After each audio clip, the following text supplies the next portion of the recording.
case briefs, and so much more. LSData's got what you're looking for. In Marriage of Karon v. Karon, a 1989 Minnesota Supreme Court case, a dispute between Howard and Frima Karon centered on the modification of their dissolution decree. The original decree included a stipulation that both parties waived their right to spousal maintenance and prohibited the court from modifying the agreement.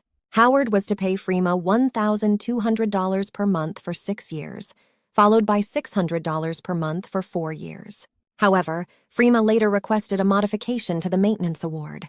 The court granted her request, but Howard appealed the decision, arguing that the court did not have the authority to modify the decree. The Minnesota Supreme Court ultimately sided with Howard, overturning the modification and reinstating the original terms of the decree.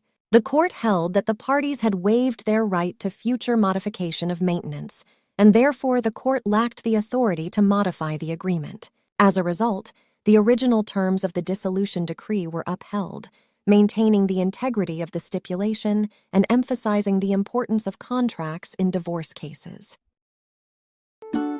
Case briefs, and so much more. LSData's got what you're looking for. Visit lsd.law, elevate your mind. Leave the stress of class.